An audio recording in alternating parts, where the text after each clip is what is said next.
출애굽기 24장입니다. 출애굽기 24장. 네. 출애굽기 24장은 이제 시내산 언약, 그걸 다루고 있거든요. 모세를 통해서 이제 이스라엘 백성에게 율법을 수여하신 그 하나님은 이제 이스라엘 백성들과 공식적인 언약을 맺고자 하는 그 모습을 보게 됩니다. 그래서 24장 전체 문맥을 보면 하나님과 이스라엘 백성 사이에 공식적인 언약을 체결하는 그 기록이라고 보시면 돼요. 1절에서 8절까지는 이제 모세와 이스라엘 백성들은 산 아래 제단을 쌓고 화평 그 희생 제물을 하나님께 드린 후에 율법을 준행할 것을 맹세하는 장면을 보여주고요. 그래서 하나님은 이스라엘 장로들에게 나타나시고 모세에게 친히 이제 율법과 계명을 새긴 그 돌판을 주시겠다고 말씀을 하세요. 그리고 나서 9절에서 12절까지 보시면 그 돌판에 하나님의 백성과 하나님 사이에 지켜야 할 그 최소한의 준칙들을 규범들을 기록한 것을 보게 됩니다. 그리고 나서 이제 13절에서 18절까지 보시면 하나님이 모세를 이제 따로 부르세요. 그리고 나서 모세는 이제 산에서 하나님과 40주야 40일 동안에 함께 하나님과 지내는 그 기간을 볼 수 있습니다. 그래서 하나님의 소명을 받은 그 모세가 하나님의 산에서 하나님의 영광 안에서 하나님과 함께 지내는 것을 보여준단 말이에요. 그래서 오늘 신의 산의 언약, 그 주제가 기록되어 있는 그 말씀을 우리가 살펴보려고 합니다. 다 피셨으면 1절 다 같이 읽도록 하겠습니다. 1절 시작. 이후에 그분께서 모세에게 이같이 말씀하셨느니라. 너와 아론과 나답과 아비후와 이스라엘의 장로들 70명은 주께로 올라오라. 그리고 너희는 멀리 떨어져서 경배하라. 이제 하나님께서 모세에게 이런 말씀을 하시네요. 그죠? 그분께서 모세에게 이같이 말씀하셨느니라. 이렇게 시작을 하고 있습니다. 시나이 산에서, 시나이 산에서 주어진 언약의 말씀. 근데 우리가 지금까지 20장부터 23장까지 규범들을 우리가 쭉 봤잖아요. 그죠? 그 말씀에 이어서 계속해가지고 모세에게 돌려진 그 주님의 음성을 지금 또 듣게 되는 것인데, 그러니까 이스라엘과 공식적인 언약을 체결하기 위한 부르심이라고 볼 수 있어요. 여기 보니까 아론과 나답과 아비후와 함께 올라오라고, 산에 올라오라고 말씀하고 있거든요. 주님이. 나답과 아비후, 이 두 인물은 대제사장인 모세의 형 아론의 두 아들이에요. 아론의 두 아들은 제사장 자격으로 모세와 동행하는 것이 허락되었기 때문에 올라가는 것 같아요. 그리고 장로들 70명도 모세와 함께 산에 오르는 모습을 보게 됩니다. 근데 여기 아론의 아들 나답과 아비후, 이 두 인물은 레위기 가서 보면 주님 앞에서 향로에 불을 붙여야 되는데 다른 불을 들인 죄로 불타 죽게 됩니다. 그러니까 제사장직을 잘못 수행하면서 주님의 진노로 죽임을 당하게 돼요. 보통 향로에 불을 붙이려면은 제단불을 가지고 와서 그 불을 붙여야 되거든요. 근데 어디서 가져온 불인지 잘못된 불을 가져와 가지고 죽음을 맞게 됩니다. 그리고 장로들 이 70명도 함께 모세와 올라가는데 장로들 하면은 일반적으로 나이가 많은 사람들이라고 보시면 돼요. 그래서 성경에도 보면 이제 장로라는 용어를 보면은 이스라엘의 형제들 가운데서 지위가 있는 사람들, 그러니까 그 이스라엘 공동체 안에서 윗 어른들을 지칭한다고 보시면 돼요. 그래서 장로들 하면은 그 공동체를 대표하는 사람들이라고 보시면 돼요. 지도자들. 그 본문에서는 이스라엘 12지파를 대표했다고 보시면 됩니다. 이스라엘의 제사장들과 장로들, 지도자들이 함께 모세와 산에 오른다는 것을 보여주고 있단 말이에요. 1절에 보니까 하나님이 멀리 떨어져서 경배하라고 하잖아요. 모세만 나중에 정상까지 올라가고 함께 온 사람들은 어느 지점까지 올라가는지 몰라요. 어쨌든 멀리서 주님께 경배 드려야 됐습니다. 2절 읽겠습니다. 2절 시작. 그런 다음에 모세만 홀로 주께 가까이 나올지냐. 그러나 그들은 가까이 나오지 말며 백성도 그와 함께 올라오지 말지니라. 예. 백성을 대표해서 모세만 주님께 올라갈 수 있어요. 산 꼭대기까지 올라갈 수 있었단 말이죠. 예. 왜일까요? 함께 온 사람들 중에서 자신이 의인이기 때문에 올라올 수 있는 것일까요? 예. 자신만 의인이라서 그런 것이 아니라 하나님께서 이 모세를 백성들의 중재자로 삼으셨기 때문이에요. 예. 하나님과 사람들 사이에 중재자가 바로 모세였단 말이에요. 예. 근데 오늘날 신약은 어떠죠? 모세와 같은 인간 중재자가 필요 없어요. 그죠? 예수님이 완전한 인간이시고 완전한 하나님이셨잖아요. 인성과 신성을 가지신 분이 중재자이기 때문에 모세와 같은 인간 중재자는 필요 없던 것이죠. 그래서 지금의 하나님과 인간들을 화해시키는 그 중재자는 바로 예수님입니다. 그러니까 모세는 앞으로 오실 예수님의 모형이라고 보시면 되죠. 중재자로서. 그래서 누구라도 예수 그리스도의 피를 힘입어서 자유롭게 하나님께 나아갈 수 있단 말이죠. 그래서 이것을 신학적인 용어로 얘기하자면 모든 사람은 예수님의 피를 힘입어서 하나님의 보좌로 나아갈 수 있는 만인 제사장주의라고 합니다. 모든 사람들이 다 제사장이 됐단 말이에요. 하나님께 나아갈 수 있는. 그래서 지금은 우리 모두가 제사장 자격으로 하늘 성전 지성소로 담대히 나갈 수 있다는 것이죠. 어쨌든 이 구약 때는 모세가 하나님과 인간 사이에 중재자였기 때문에 모세만 하나님께 가까이 갈 수 있었던 것이에요. 3절 읽겠습니다. 시작. 그러자 모세가 와서 주의 모든 말씀들과 모든 공의로운 법규들을 백성에게 알렸더라. 그러자 모든 백성이 한 목소리로 대답하고 말하기를 주께서 하신 모든 말씀들을 저희가 실행하겠나이다 하였더라. 굉장히 경솔하죠. 그 율법을 다 지킨대잖아요. 이제 모세가 왔어요. 그러니까 하나님께 지시를 받은 모세가 일단 시내산에서 내려와가지고 백성들에게 지시사항을 전달하는 것을 지금 보여주고 있어요. 그게 뭐냐면 주님의 모든 말씀들과 모든 공의로운 법규들이래요. 그러니까 우리가 미리 살펴봤던 20장부터 시작된 그 법규들을 보았잖아요. 10계명을 제외한 그 법규들을 우리가 쭉 봤었는데 그것을 얘기해 주는 것이에요. 10계명은 백성들도 하나님께 직접 들었어요. 근데 그 외의 말씀들은 모세가 하나님께 직접 들은 것이고 그 들은 것을 백성들에게 전달한 것이에요. 대언자로서. 그래서 그 말씀들을 들은 백성들의 그 다짐을 지금 보고 있는데 한 사람도 어김없이 하나님의 계명을 준행하겠다고 한 목소리로 대답하는 것을 볼 수 있습니다. 지금은 이제 의기양양하게 주님이 주신 명령을 다 지킬 수 있다고 호언장담하고 있는 것이에요. 4절 읽겠습니다. 시작. 그런 다음에 모세는 주의 모든 말씀들을 기록하였으며 아침 일찍 일어나 언덕 아래에 제단 하나를 쌓고 이스라엘의 12지파대로 12기둥들을 세웠더라.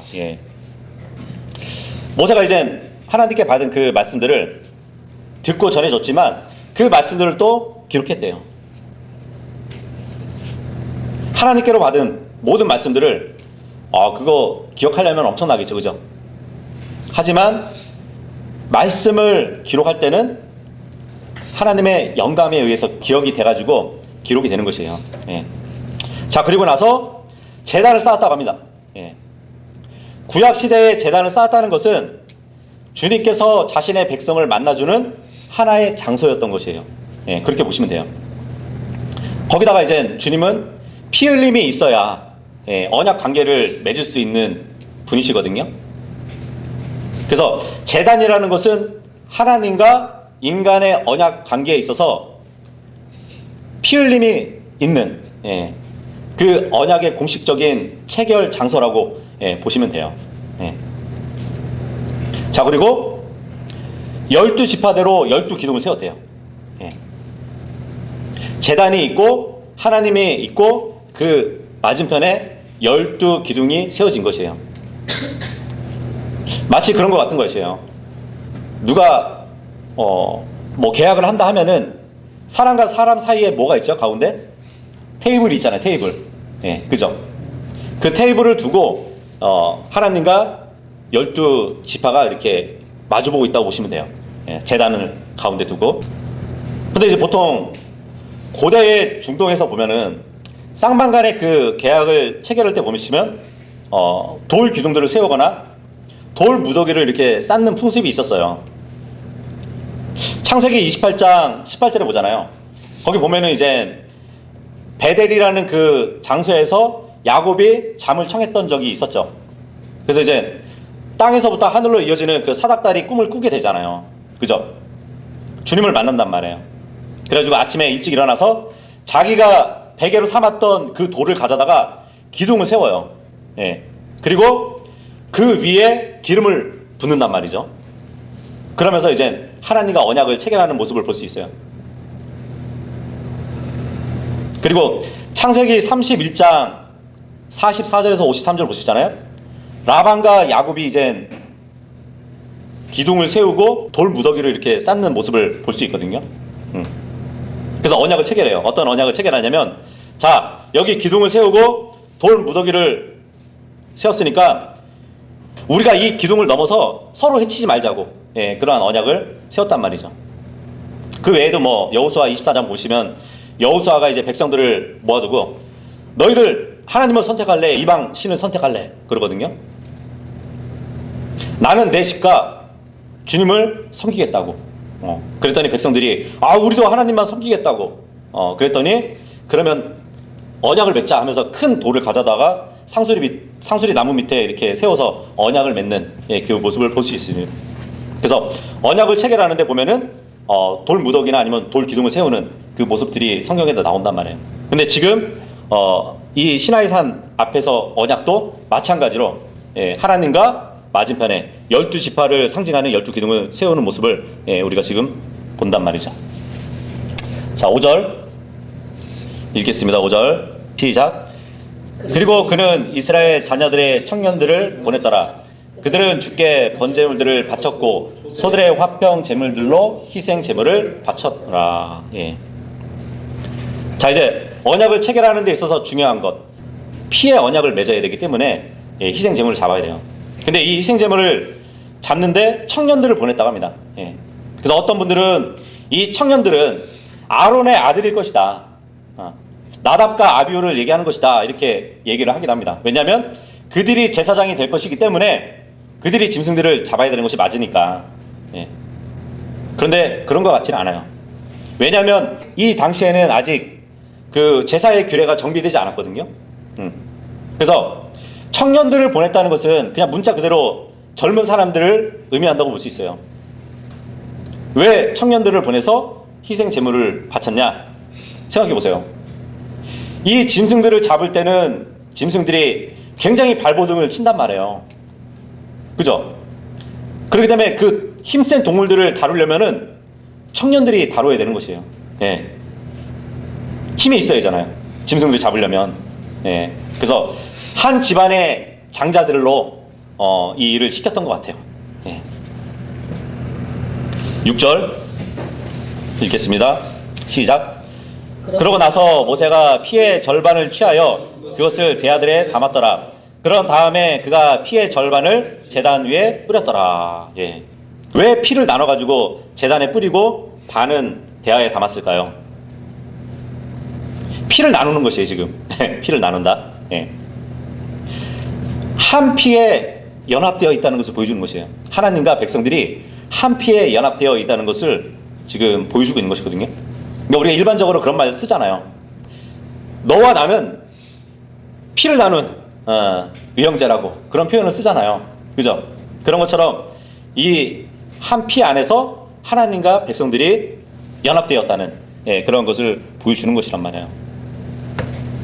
자, 그런데 그런 의미도 있고 또 하나의 의미가 뭐냐면 피가 반반으로 나눠졌잖아요. 제단과 사람들에게. 만약에 언약을 어기면 피를 흘려야 되는 것이에요. 예. 그 의미도 포함되어 있어요. 생각해 보세요. 이 언약을 맺었는데 결국 누가 어겼죠? 이스라엘 백성들이 어겼잖아요. 율법을 온전히 지키지 못하고 우상을 섬기기도 하고 음행에 빠지기도 하고, 그죠? 하나님의 언약을 제대로 지키지 못했단 말이에요. 그래서 옛 언약, 구약이 실패가 됐단 말이죠. 그러면 누가 피를 흘려야 되죠? 이스라엘 백성들이 피를 흘려야 되잖아요. 그런데 결국은 누가 피를 흘렸죠?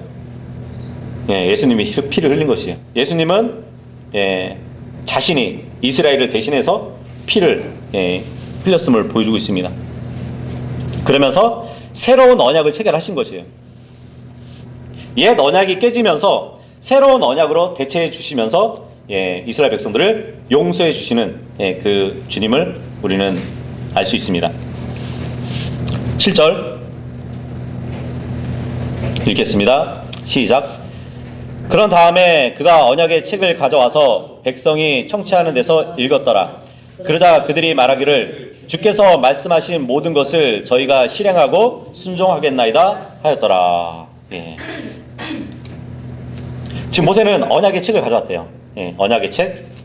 그러니까 모세가 백성들과 더불어 십계명을 받은 다음에 이어지는 그 시나이 산에서 백성들을 대표해가지고 단독으로 하나님께 받았던 그 말씀들, 법규들을 말하는 것이에요. 20장부터 23장까지의 내용들이라고 보시면 돼요. 근데 모세는 이 내용을 책에 기록했다고 4절에 말씀하셨죠. 기록했을 뿐만 아니라 백성들에게 낭독하기도 했대요.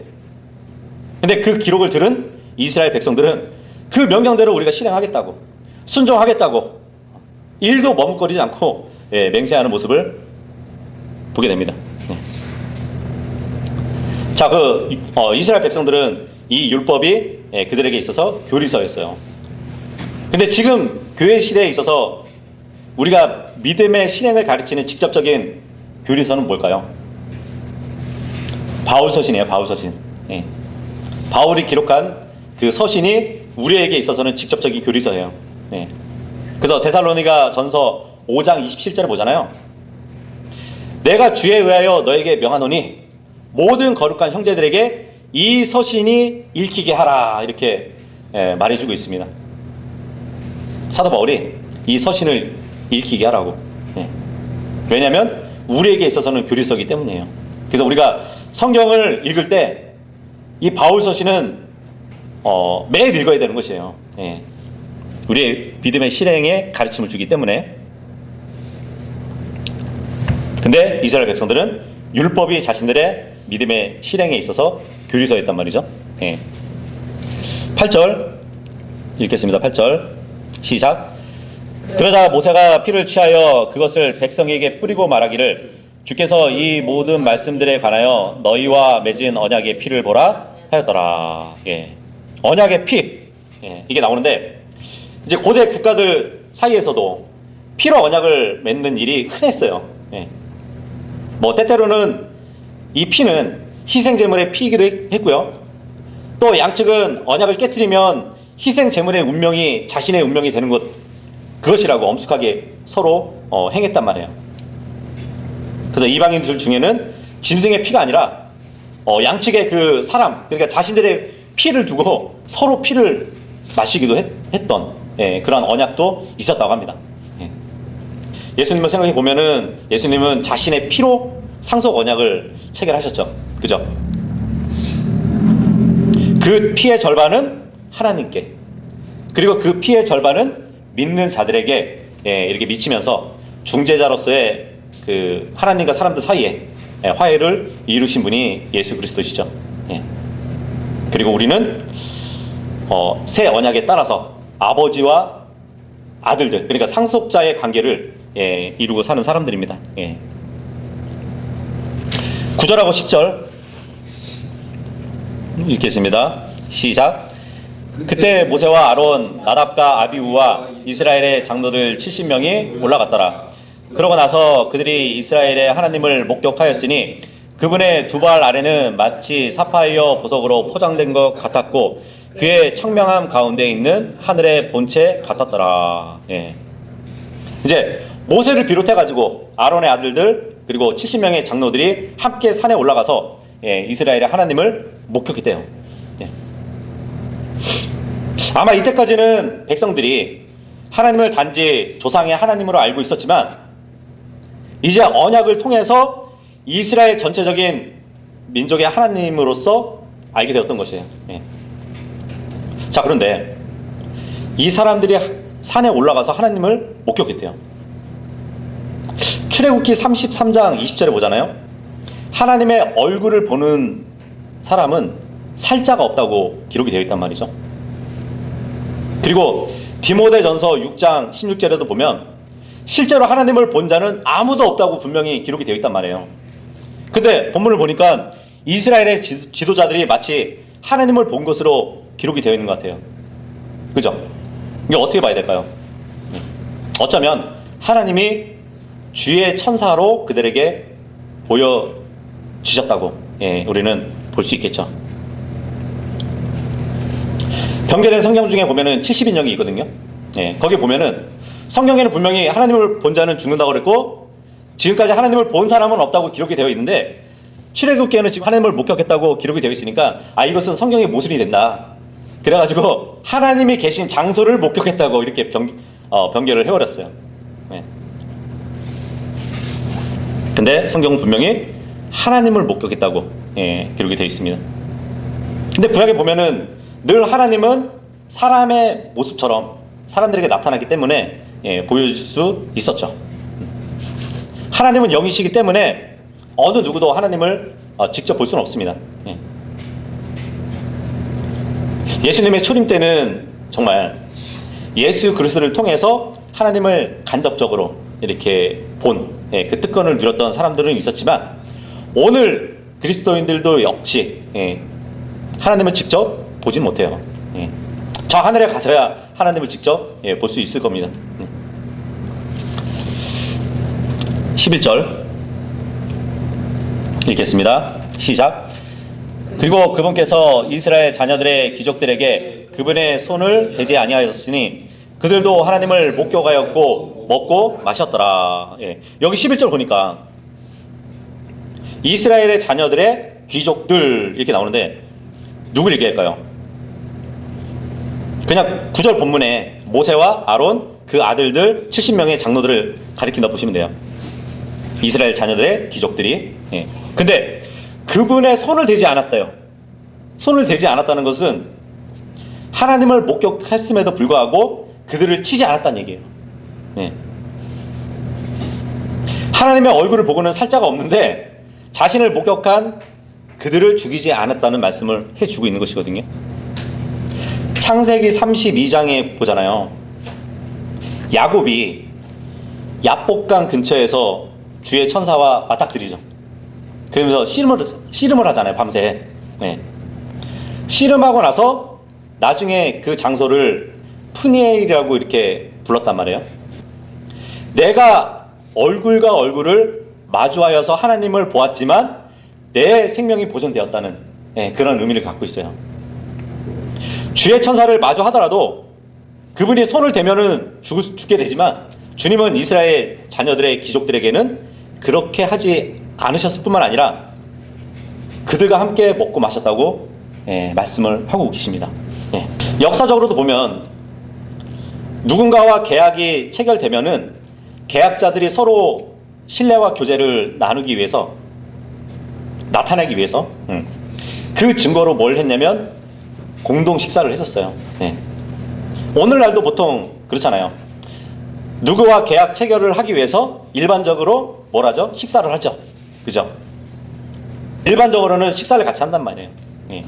여기서도 이스라엘 지도자들하고 하나님과 함께 공동 식사를 한 것을 보게 되는데 하나님과 이스라엘 간에 교제가 회복되고 실질적인 관계를 이루었다는 것을 지금 보여주고 있는 것이에요. 생각해보세요. 예수님이 새 언약을 체결하실 때도 보면은 식사 자리였어요. 그죠? 만찬의 자리였잖아요. 그런 모습을 보여주고 있습니다. 12절하고 13절 읽겠습니다. 시작. 그러고 나서 주께서 모세에게 말씀하시기를 너는 산속에 있는 나에게 올라와서 거기에 있으라. 그리하면 내가 돌판들과 율법과 내가 기록한 명령들을 너에게 주겠으니 네가 그들을 가르치게 하려 함이라 하셨느니라. 그리하여 모세는 자신을 섬기는 자인 여호수아와 함께 일어났더라. 그러고 나서 모세는 하나님의 산속으로 올라갔더라. 예. 이제 12절의 나머지 뒷부분을 보면은 모세가 40일 동안 하나님과 교제한 것을 다루고 있거든요. 그러니까 율법과 명령을 주신 그 후에 하나님은 이제 이스라엘 자손 중에서 자신이 거할 처소를 건립하는 데 있어서 모세에게 지시하는 그 모습을 보게 됩니다. 이스라엘 백성과 언약을 체결했잖아요. 이제 이스라엘 백성 가운데 거하시기 위해서 그 처소를 마련하기 위해서 모세에게 그 처소를 지을 양식을 알려주는 그 기간이란 말이에요. 40일은 성막이죠. 성막. 그죠? 그래서 모세가 40일 동안 하나님과 있을 때 하나님은 성막의 재료, 성막을 만들기 위한 재료, 성막의 크기, 또 성막의 형태, 그리고 성막에 들어갈 그 기구들의 제작에 대한 그 방식을 모세에게 알려주는 그 기간이라고 보시면 돼요. 그래서 모세가 하나님께 받은 그 양식대로, 그 지시대로 기록을 하고 나서 그 성막을 짓게 됩니다. 여기서 하나님의 산 이렇게 부르죠. 하나님의 산 하면은 호렙산. 출애굽기 18장 5절이나 열왕기상 19장 8절에 보면은 호렙산을 하나님의 산이라고 불러요. 그러니까 시나이산을 또 호렙산이라고 부르니까 하나님의 산 하면은 시나이산이라고 보시면 됩니다. 하나님은 이 시나이산으로 모세를 부르셔가지고 율법을 주셨고, 나중에 보면 이제 왕정시대 가면은 엘리야를 이 산에서 만나요. 그러면서 새로운 사명을 부여해 주시기도 합니다. 시나이산에 모세도 부르셨고 앞으로 엘리야를 부른단 말이죠. 모세와 엘리야 하면은 계시록에 보면은 두 증인이잖아요. 그죠? 근데 둘 다 이 시나이산에서 40일 동안 금식을 했던 인물이기도 해요. 흥미롭죠?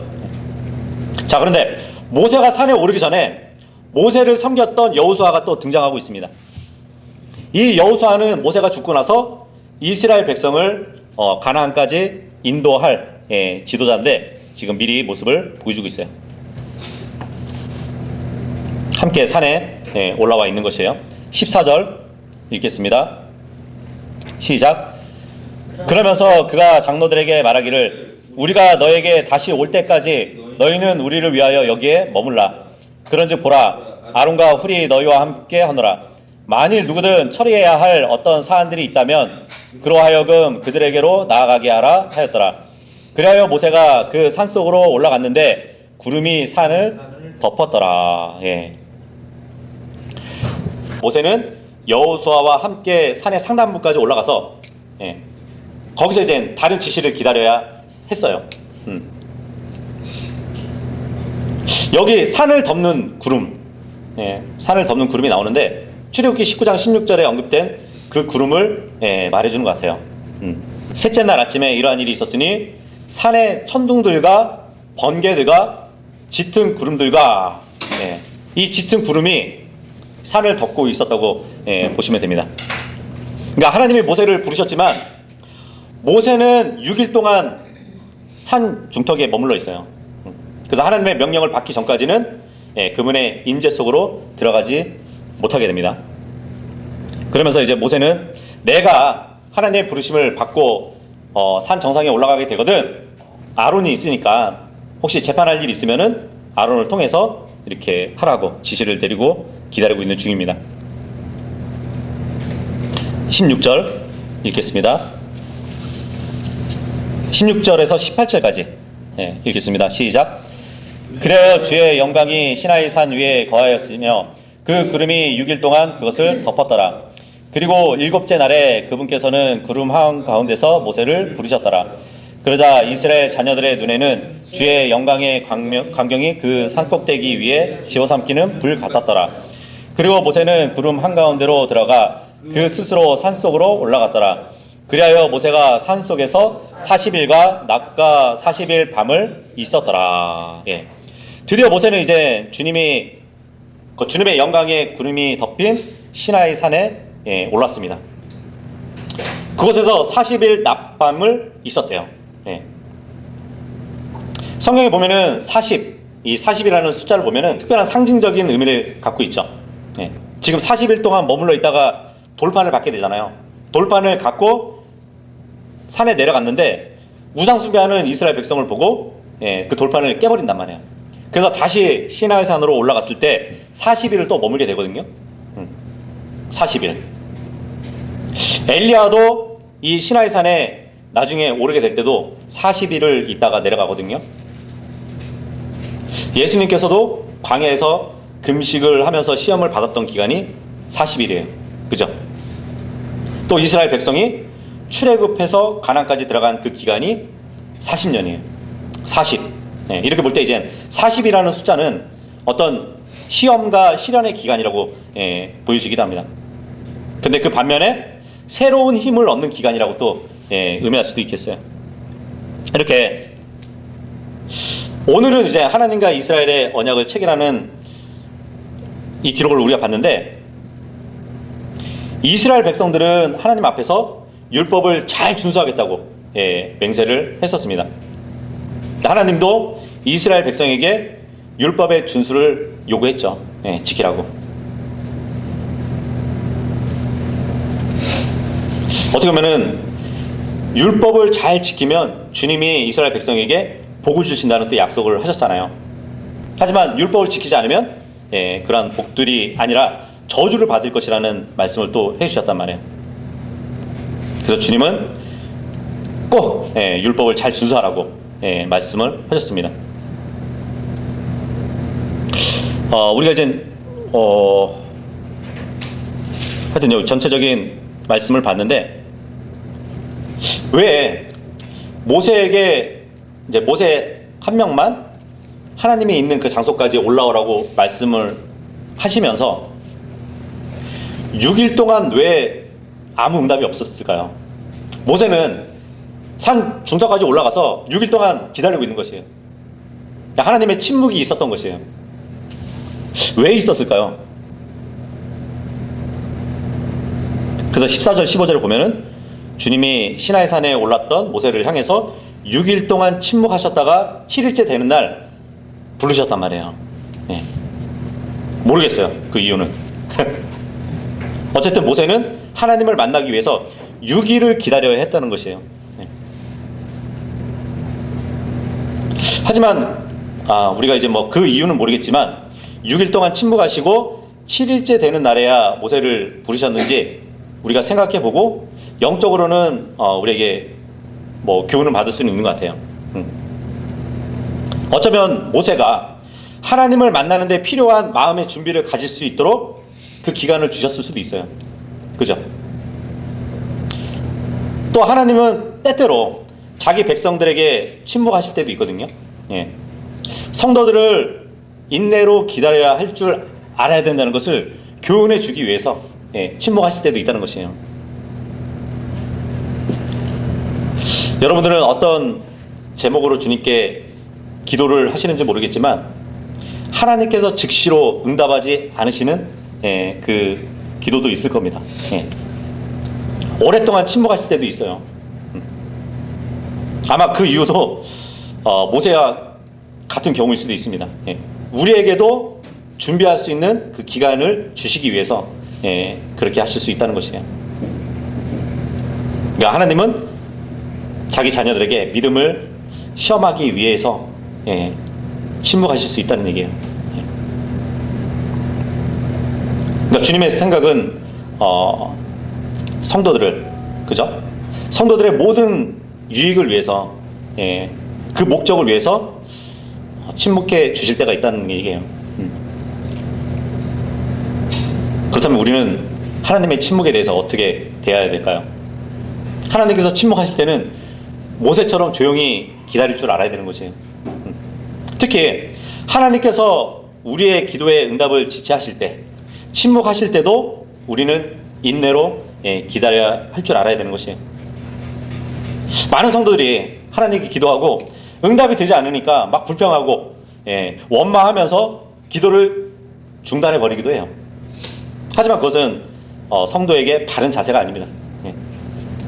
우리가 진정 하나님을 믿고 주님을 경외한다면 하나님의 응답이 있기까지 인내로 기다려야 한다는 것이에요. 그래서 우리가 무엇보다도 더욱 인내로 기다려야 할 것이 뭐냐면 또 예수님의 재림이시죠. 그렇죠? 예수님께서는 다시 오시겠다는 약속을 한 뒤에 무려 2000년 이상을 침묵하고 계세요. 그래서 어떤 사람들은 예수님의 재림을 그 약속을 신뢰하지 못하고 믿음에서 떠나기도 합니다. 하지만 예수님의 재림이 지체되는 것은 분명한 목적이 있기 때문이에요. 베드로서에 보면은 주님의 오심이 더딘 것은 더 많은 사람들을 구원시키기 위해서라고 말씀해 주고 있잖아요. 그래서 그러한 목적이 분명하단 말이죠. 그래서 그러한 목적 중에 하나는 또 예수님을 만나기 위해서 부족함이 없도록 또 우리를 준비하게 하시기 위함이라면 우리는 늘 더 영적으로 성장하면서 아까 우리가 찬송을 불렀던 것처럼 어두운 밤은 쉬게 되니까 지금 이때에 살아있을 때에 직분을 잘 지켜서 은사를 가지고 주님을 위해서 힘써 일하다가 늘 깨어 있으면서 주님을 기다리는 모두가 될 수 있기를 바라겠습니다.